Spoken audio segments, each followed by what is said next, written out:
사도신경으로 우리 신앙을 하나님께 고백하시겠습니다. 나는 전능하신 아버지 하나님 천지의 창조주를 믿습니다. 나는 그의 유일하신 아들 우리 주 예수 그리스도를 믿습니다. 그는 성령으로 잉태되어 동정녀 마리아에게서 나시고 본디오 빌라도에게 고난을 받아 십자가에 못 박혀 죽으시고 장사된 지 사흘 만에 죽은 자 가운데서 다시 살아나셨으며 하늘에 오르시어 전능하신 아버지 하나님 우편에 앉아 계시다가 거기로부터 살아있는 자와 죽은 자를 심판하러 오십니다. 나는 성령을 믿으며 거룩한 공교회와 성도의 교제와 죄를 용서받는 것과 몸의 부활과 영생을 믿습니다. 아멘. 우리 찬송가 50장으로 하나님 찬양하시겠습니다. 찬송가 50장입니다.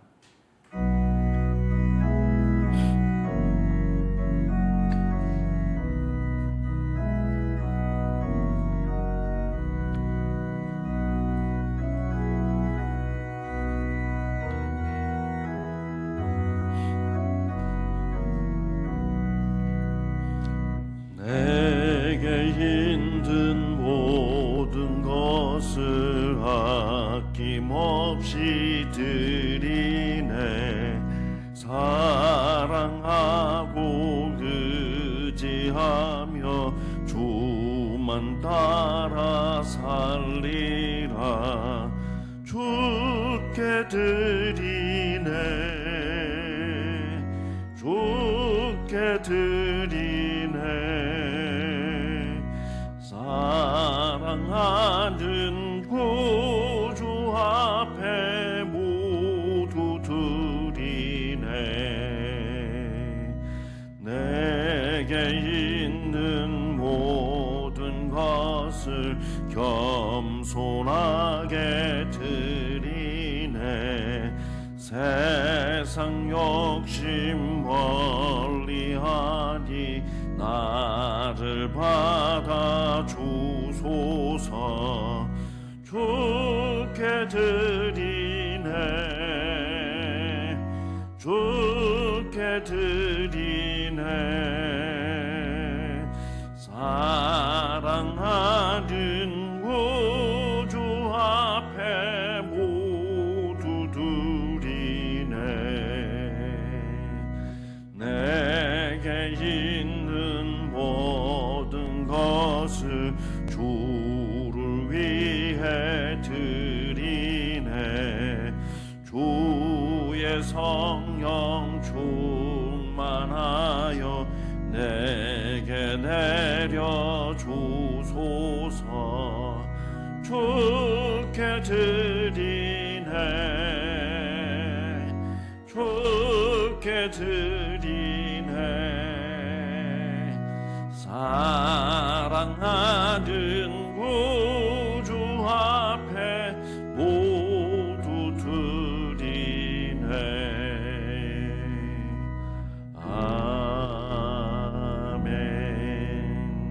아멘. 오늘 하나님께서 저에게 주시는 말씀은 신명기 14장 22절에서 29절 말씀입니다. 신명기 14장 22절에서 29절 말씀까지 제가 한 절, 여러분이 한 절 교독하겠습니다. 신명기 14장 22절입니다. 제가 먼저 22절부터 읽겠습니다. 너는 마땅히 매년 토지 소산의 11조를 드릴 것이며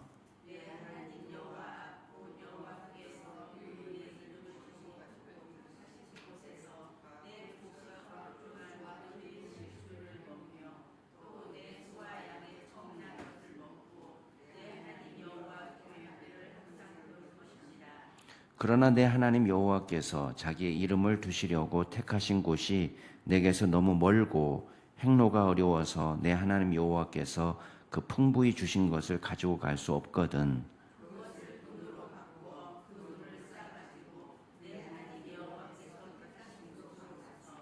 내 마음에 원하는 모든 것을 그 돈으로 사되 소나 양이나 포도주나 독주 등 내 마음에 원하는 모든 것을 구하고 거기 내 하나님 여호와 앞에서 너와 내 권속이 함께 먹고 즐거워할 것이며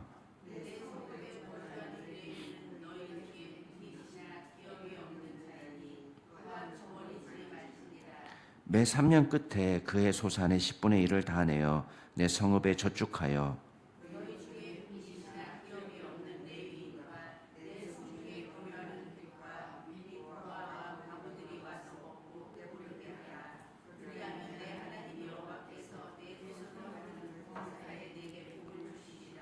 아멘. 14장 1절부터 21절 말씀이 이제 어제 말씀인데요. 어제 말씀은 이제 첫 번째 우리가 주목할 것은 1절에 보면 사자 숭배의 사상을 금지하는 겁니다. 여기 보면 죽은 자를 위해서 자기 몸을 베지 말라 이렇게 했거든요. 그거는 이제 그 죽은 사람을 이제 죽은 사람의 귀신을 섬기는 예식 가운데 하나죠. 그래서 우리가 여기서 계속 강조하는 것은 우리는 하나님의 자녀고 여호와의 자녀고 1절에 여호와의 자녀고 그다음에 2절도 여호와의 성민이다. 또 여호와께서 우리를 여러 만민 중에서 택해서 당신의 기업으로 삼으셨다. 우리가 하나님께 속한 존재라는 것을 강조합니다. 여호와의 자녀, 여호와의 기업 다 마찬가지입니다. 여호와의 성민. 그래서 우리가 소속이 어디냐? 우리는 하나님께 속한 존재지 죽은 영혼을 우리가 두려워하거나 무서워해서 이제 과도하게 애도의 표시나 또 숭배하는 것으로 나아가는 것을 금지하는 거예요. 그래서 여기 보면 눈썹 사이 이마 위에 털을 미는 행위 이것도 그냥 단순하게 너무 슬픔을 표시하는 거라기보다는 이제 죽은 자를 숭배하는 조상신을 섬기는 우리식으로 얘기하면 조상신을 섬기는 것과 같은 그런 우상 숭배를 경계하는 것입니다. 그래서 과도하게 자기 몸을 이제 상처를 입히면서까지 이 애도하는 것은 이거는 하나님의 백성으로서 적합하지 않은 것이다. 이렇게 우리에게 말씀하고 있는 것입니다. 그 다음에 3절부터 보면은 음식 규례가 나오는데요. 이거는 레위기 11장에 나와 있는 말씀을 조금 요약하고 있다라고 보시면 됩니다. 크게 먹을 수 있는 음식, 먹지 못할 음식으로 나누는데 정한 음식, 부정한 음식이죠. 그래서 육상식물들 가운데, 죄송합니다. 육상 동물들 가운데 먹을 수 있는 음식은 굽이 갈라져 있고 되새김질하는 거. 이제 그런 동물은 정한 음식으로 규정해서 먹을 수 있고 또 일부 음식은 일부 동물은 제사용으로 사용되는 것입니다. 그래서 소, 양, 염소 이런 것이 다 제사를 위해서 사용되는 것이고 그 다음에 제사를 위해서 사용되지는 않지만 정한 음식으로 규정이 되어서 우리가 먹을 수 있도록 하는 음식이 노루나 사슴이나 그런 종류들이에요. 새김질을 하지만 발굽이 갈라지지 않은 것은 먹지 않도록 합니다. 예를 들면 낙타라든지 사바는이라든지 토끼는 사실은 현대 이제 과학으로서는 새김질하는 짐승은 아닙니다. 토끼는. 근데 이제 고대인들이 눈에 볼 때에 계속 우물우물 입에 계속 넣고 있기 때문에 제가 새김질하고 있구나 이렇게 볼 수 있는 짐승이죠. 어쨌든 간에 토끼는 굽이 갈라져 있지 않습니다. 그래서 먹을 수 없는 음식으로 이야기하고 거꾸로 8절에 돼지 같은 경우는 굽은 갈라져 있지만 되새김질을 하지 않는 동물이에요. 그러니까 부정하게 취급을 했습니다. 수중생물 가운데서는 지느러미와 비늘이 다 있는 것을 이제 정한 음식으로 규정을 했어요. 그러니까 우리가 흔히 알고 있는 생선들은 먹을 수 있지만 문어, 오징어, 낙지 이런 것들은 이제 그 지느러미가 없잖아요. 그러니까 이런 것들은 먹을 수 없는 짐승으로 여겼고 그래서 지금도 이제 서양에서는 문어 같은 경우는 거의 괴물을 상징하는 것이지 먹을 수 있는 동물을 생각하지 않습니다. 그 다음에 조류, 11절부터 이제 조류가 나오는데 여기는 어떤 딱히 이런 특징이라고 적지는 않았지만 리스트를 딱 보면 독수리, 솔개, 물수리, 매, 까마귀 다 어떤 종류인가요? 이제 사냥해서 먹거나 사체를 뜯어 먹는 다른 작은 어떤 짐승들을 사냥해서 먹는 그런 새들을 지금 금하고 있는 거예요. 보통 보면은 그다음에 곤충 가운데는 여기 나오지는 않았지만 곤충 가운데는 이제 팔딱팔딱 뛰는 것은 먹을 수 있고 메뚜기 같은 거. 근데 기어다니면서 날아다니는 거, 바퀴벌레 같은 것은 이제 부정한 것으로 취급을 했습니다. 그러면서 강조하는 것은 이제 우리는 거룩한 하나님의 성민이다. 이걸 강조합니다.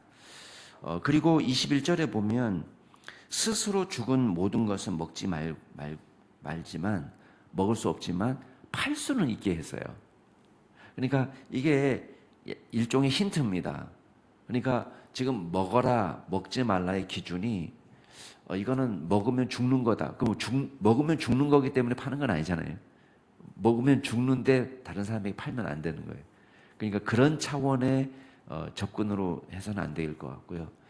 저도 이제 이 구절을 갖고 오랫동안 고민을 하고 생각도 하고 그러면서 조금 생각이 좀 달라지는 것 같아요. 왜냐하면 성경이 시원하게 이런 이유 때문에 먹지 마라 이렇게 말하면 우리가 이해가 되는데 그렇지 않기 때문에 이거는 왜 먹지 말라고 했을까? 이거 먹으면 건강에 안 좋기 때문에 하나님의 백성들이 건강하게 살도록 먹지 말라고 하셨는가?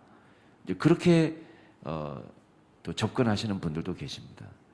저도 그게 맞나 이렇게 생각했던 적도 있고, 근데 딱 이렇게 무 자르듯이 이거는 건강에 안 좋으니까 먹지 말라, 이건 건강에 좋으니까 먹어라, 이런 차원의 문제는 아닌 것 같습니다.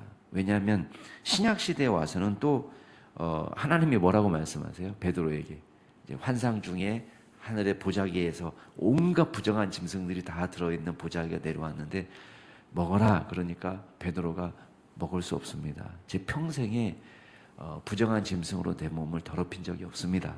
그렇게 이야기할 때 하나님 뭐라고 말씀하세요? 하늘에서 들려온 음성은 그거예요. 하나님께서 정하다고 하신 것을 네가 속되다고 하지 마라, 이렇게 얘기했어요. 그러니까 하나님은 신약 시대에 와서는 우리 모든 믿는 사람들에게 이 먹는 문제에 있어서는 자유하게 되었습니다. 더 이상 이것이 크리스찬들의 삶을 속박하는 규정이 되지는 않습니다. 그러니까 영원한 규례는 아니에요. 그러면 이 규례는 무엇을 위한 규례냐면 유대인들과 이방인을 구분하는 기준이 되는 거예요. 그래서 무엇을 먹느냐, 무엇을 하느냐, 이게 전부 다 하나님의 백성으로서의 정체성과 관련이 있는데, 음식 규례는 음식 자체의 호불호의 문제가 아니다는 것을 우리가 알 수 있습니다. 그러면 정하다 부정하다의 기준은 뭐냐면 제2상의 기준이에요. 제2상. 하나님께서 제2상 의식적으로 볼 때에 이거는 정결한 짐승, 또 이거는 부정한 짐승을 나눠서 이스라엘 백성들이 이것을 구분할 때 무엇을 기억하라는 거예요? 우리는 하나님의 거룩한 백성으로서의 정체성을 기억하라는 거예요. 그래서 무분별하게 가나안 백성들이 살아가는 것과는 구별된, 우리는 하나님의 백성으로서 먹는 것뿐만 아니라 우리의 삶과 우리의 마음이 하나님을 경외하는 사람이 돼야 된다는 것을 우리에게 각인시키기 위한 것입니다. 그래서 먹는 것은 가장 일상의 문제예요. 매번 접하는 문제입니다. 그렇죠? 그래서 매일매일 삼시세끼를 먹을 때마다 이거를 기억한다는 것은 우리 마음속에 하나님을 경외하는 마음을 주시기 위한 하나의 장치라고 보는 것입니다. 그러나 이제 우리가 예수를 믿고 신약시대의 백성들은 하나님의 영이 우리 가운데 거하셔서 우리가 거룩하게 되는 것입니다. 그래서 어떤 음식을, 특정한 음식을 우리가 금하기 때문에 거룩하게 되는 것이 아니라, 음식이 우리를 거룩하게 하는 것이 아니라 여호와의 영이 우리 가운데 거하시는 성령이 우리를 거룩하게 한다. 예수 그리스도의 보혈의 공로가 우리를 깨끗하게 한다는 것을 믿고 이제 우리가 자유롭게 되는 것입니다. 이 부분에 있어서는. 그 다음 22절부터 보면은 이제 11조 규례가 나오는데요. 토지 소산의 11조를 드리되 정한 장소, 이거는 이제 예루살렘 성전도 의미하고 지방에 있는 성소도 의미할 겁니다. 그래서 그 정한 장소에 토지 소산의 11조를 바치도록 하고 있습니다. 그 다음에 짐승 같은 경우는, 집에서 키우는 짐승 같은 경우는 첫 열매를 드리도록 하죠. 첫 새끼. 그래서 소와 양의 처음 난 것을 하나님 앞에 드리도록 하고, 이걸 통해서 우리에게 배우기를 원하는 것은 23절 끝에 보면은 여호와 경외하기를 항상 배울 것이다. 결국 우리에게 믿음을 요구하는 것이죠. 그래서 택한 장소에 가서 드린다는 것 자체가 뭘 전제하냐면 예배를 전제합니다. 예배, 하나님을 경외하는 것. 그래서 11조를 드리되 내 소산의 전부를 하나님이 복 주셔서 받은 것이다라는 믿음을 고백하는 것이죠.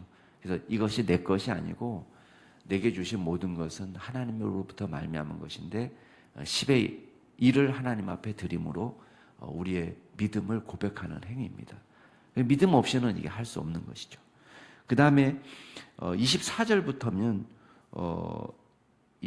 너무 장소가 멀어가지고 중앙 성소든 아니면 지방의 성소든 간에 멀다고 생각이 될 때, 이 기준은 정확하지 않습니다. 몇 킬로까지는 먼 거고 몇 킬로부터는 먼 거고 몇 킬로까지는 가까운 거다, 이런 규례가 없어요. 그게 주관적인 판단입니다.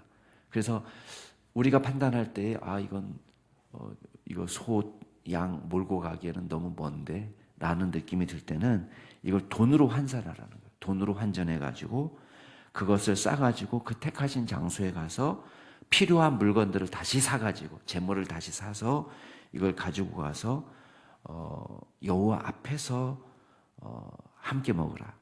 여기서 중요한 것은 누구와 같이 이걸 취하는 거예요? 레위인과 같이 취하는 겁니다. 그 성소에, 또 성읍에 거주하는 레위인, 중앙성소의 레위인들과 같이. 그래서 이 예물은 여러분 11조를 가지고 왔는데 식구들끼리 다 먹을 수 있습니까? 다 먹을 수가 없죠. 다 먹을 수 없으니까 대부분은 이제 거기에 레위인에게 바치고 오는 것이죠. 그 다음에 28절부터 보면은 매 3년 끝에 소산의 11조를 따로 취급하고 있습니다. 자, 이거를 매년 드리는 11조 외에 추가로 11조를 더하는 거다, 이렇게 보기도 하지만 제가 보기에는 늘상 드리는 11조 가운데 이제 3년 11조, 그 다음에 6년 11조, 9년 11조, 요거는 용도를 조금 더 확대해서 사용하라는 것으로 이해하면 될 것 같습니다. 그래서 여기 보면 성읍에 저축하여, 성읍에 저축한다는 것은 이제 앞에서 성소에 갖다 바치는 거랑은 또 다른 의미죠. 그래서 성읍에 갖다 바치면 이거는 무엇을 위해서 사용하냐면, 물론 레위인도 이 혜택을 입지만 객, 고아, 과부들, 그러니까 사회적 약자를 위한 구제로 사용하라라고 말씀하고 있는 거예요. 그래서 그걸 잘 할 때 29절 끝에 보면 뭐라고 되어 있습니까? 그리하면 내 하나님 여호와께서 내 손으로 하는 범사에 내게 복을 주실 거다, 이렇게 말씀하고 있습니다. 자, 오늘 말씀을 통해서 우리가 기억할 게 있습니다. 여러분, 11조 정신이라는 게 있어요. 11조는 예수님이 우리에게 이 마태복음 23장에서 바리새인들의 위선을 지적할 때 하신 말씀이 있습니다. 그때 무슨 말씀을 했냐면, 외식하는 서기관들과 바리새인들은 박하와 회양과 근처의 11조도 드릴 정도로 철저했다는 거예요, 율법에. 그러니까 여러분, 박하는 허브잖아요, 허브. 허브의 11조가 얼마나 나오겠습니까? 허브라는 것은 조금이잖아요, 조금. 근데 그거에 11조를 드릴 정도로 뿌리 채소의 11조까지 드릴 정도로 철저했다는 거예요. 율법의 정신에. 그런데 율법의 문자적으로 지키기 위해서. 근데 뭘 놓쳤다는 걸 말합니까? 그 율법의 정신을 놓쳤다고 말하죠. 율법의 정신은 뭡니까? 정의와 국률과 믿음을 버렸다 이렇게 얘기하는 거예요. 그럼 우리는 11조를 드릴 때 이걸 기억해야 됩니다. 자, 우리가 버리지 말아야 될 정의와 국률과 믿음은 뭐냐? 11조 정신 일단은 믿음이 포함되어 있어야 돼요. 믿음. 믿음이라는 건 뭡니까? 이거를 내 힘으로 벌었다 이렇게 생각하면 아까운 거예요. 근데 하나님께서 내게 힘 주시고 지혜 주시고 능력 주셔서 내가 벌게 되었다라는 믿음을 가지라는 거예요. 하나님께서 내게 건강 주시니까 이걸 누릴 수 있고 하나님이 기회를 주시고 지혜를 주시니까 내가 벌어먹을 수 있는 힘이 있고 그리고 하나님께서 좋은 날씨를 주시고 또 자연 만물 모든 것들을 허락하셨기 때문에 내가 이걸 누릴 수 있다. 이렇게 믿어야 되는 거예요. 그래서 이게 내게 아니라 하나님의 것이라는 것을 고백하는 것이 믿음의 정신입니다. 또 하나 중요하게 생각하는 것은 긍휼의 정신을 말하는 여기서 긍휼. 긍휼은 뭐예요? 내게 넉넉히 주신 하나님께 감사하면서 이걸 나눔을 위해서 사용하는 것입니다. 그래서 땅을 기업으로 받지 못한 레위인들, 그 다음에 여러 환난과 어려움을 만나서 질병을 만난다든지 아니면 자연재해를 만난다든지 여러 가지 어려움을 만나가지고 고통하는 그런 사회적 약자들을 돌보라는 거예요. 그 대표적인 게 누굽니까? 고아. 고아가 되고 싶어서 고아가 되나요? 엄마 아빠를 일찍 잃고 싶은 사람이 세상에 어디 있습니까? 과부. 세상에 혼자 되고 싶은 사람이 어디 있어요? 다 해로하고 싶지만 과부가 된 거죠. 이제 그럴 경우에 대표적인 사회적 약자죠. 당시로서는 고아나 과부나 또 나그네. 나그네도 집도 절도 없이 지금 외국에 온 거잖아요. 누구의 도움이 호의가 없이는 살 수 없는 사람들. 그러니까 이런 분들을 위해서 긍휼을 베푸는 마음으로 드리는 것이다. 이게 긍휼의 정신이에요. 그 다음에 또 하나는 의의 정신이라고 말하고 있습니다. 정의. 그러니까 왜 정의냐? 11조하고 정의하고 무슨 관계가 있느냐? 물론 사회적 약자를 돌보는 것 자체를 정의라고 이야기할 수 있습니다. 그렇지만 한 가지 여기서 우리가 더 추가한다면 우리가 10의 1조라는 것은 내 소득인데 내 소득의 일부를 바치는 건데 이걸 바치면서 하나님 앞에 뭘 약속하는 거냐면 제가 벌어먹고 사는 것을 정직하게 벌어먹고 살겠습니다. 정의를 실천하면서 살겠습니다라는 것을 결단하는 것입니다. 여러분, 그래서 하나님 뭐라고 얘기해요? 창기의 11조, 도둑의 11조를 받지 않는다고 얘기하잖아요. 그건 왜 그래요? 아무 돈이나 좋지 않아요? 근데 하나님은 우리가 죄를 지으면서 버는 돈을 기쁘게 받지 않는다 이렇게 말씀하는 거예요. 그러니까 정의의 정신이 거기 들어가 있는 거예요. 내가 남의 것을 훔친 거를 11조 하면 무슨 의미가 있어요? 내가 사기를 쳐가지고 드리면 그게 무슨 의미가 있습니까? 그건 하나님이 기뻐하지 않는 삶이다. 그래서 우리가 11조를 드릴 때 항상 우리 기억하게 될 것은 이 세 가지 정신이에요. 믿음, 긍휼, 그다음에 정의. 이 세 가지 정신을 늘 가지고 살아갈 수 있는 저와 여러분이 되기를 주의 이름으로 축원합니다. 같이 한번 기도하겠습니다. 이 시간 기도하실 때에 먼저 우리가 믿음으로 하나님께서 공급하시는 은혜를 우리가 믿음으로 감사히 여기고 또 우리 가운데 긍휼과 또 정의의 정신을 잊지 않고 살아갈 수 있도록 도와달라고 기도하시고 두 번째 기도하실 때는 우리 청년부 겨울 수련회를 위해서 기도하실 때에 우리 자녀들이 말씀으로 은혜 받고 성령 충만한 믿음의 공동체를 세울 수 있도록 위해서 또 거듭나서 하나님의 백성답게 살아가는 우리 청년부 될 수 있도록 위해서 기도하시고 우리 마지막으로 기도하실 때에 저와 여러분이 한 주간 동안 세상에서 살아갈 때에 하나님이 기뻐하시는 의롭고 거룩하고 정직한 백성으로 살 수 있도록 도와달라고 죄와 싸워서 승리하는 믿음의 종이 되도록 위해서 기도해 주시기 바랍니다. 우리 오늘 말씀을 생각하시면서 청년부 겨울 수련회를 위해서 또 한 주간의 삶을 위해서 같이 동성으로 기도하시겠습니다. 존귀하신 하나님 아버지 감사드립니다. 주님께서 저희들에게 오늘 말씀하여 주십니다. 주님께서 공급하신 것을 우리가 받아들이면서 행여 나의 것으로 착각하지 않게 하여 주시고 하나님께서 우리에게 허락하신 은혜를 늘 믿음으로 기억하는 저희들 되게 하여 주옵소서. 주님께서 지혜 주시고 믿음 주시고 기회 주시고 또 건강 주시고 하나님 재능 주셔서 저희들이 이 땅에서 먹고 삽니다. 하나님 우리 것이 아니라 주님의 것입니다. 하나님 온전히 모든 것이 주님으로부터 말미암았지만 저희들이 극히 일부를 주님 앞에 드립니다. 주님께서 저희들에게 늘 믿음의 정신을 잃지 않게 하시고 우리 마음 가운데 긍휼과 자비의 정신을 잃지 않게 하여 주옵소서.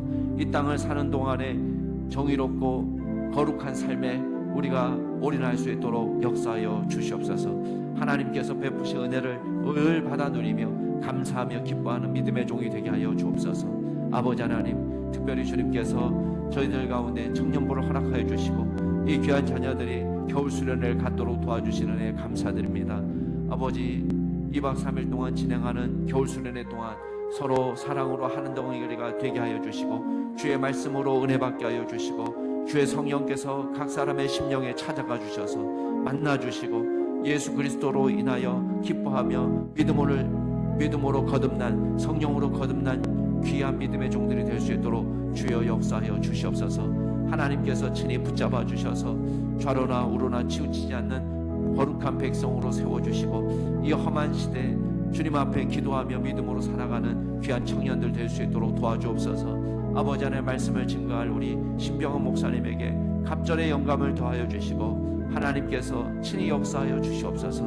하나님 모든 프로그램을 진행할 우리 임원들에게도 주께서 은혜를 더하여 주옵소서. 한 주간 믿음 안에서 살아갑니다. 저희 힘으로 살 수 없습니다.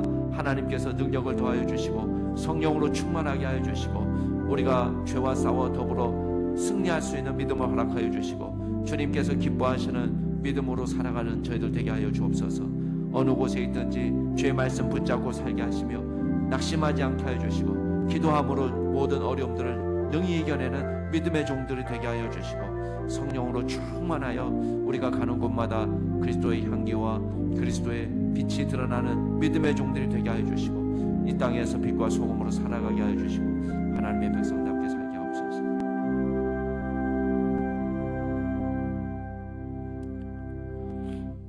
존귀하신 하나님 아버지, 우리를 여호와의 자녀라, 여호와의 성민이라, 여호와의 기업이라 말씀하십니다.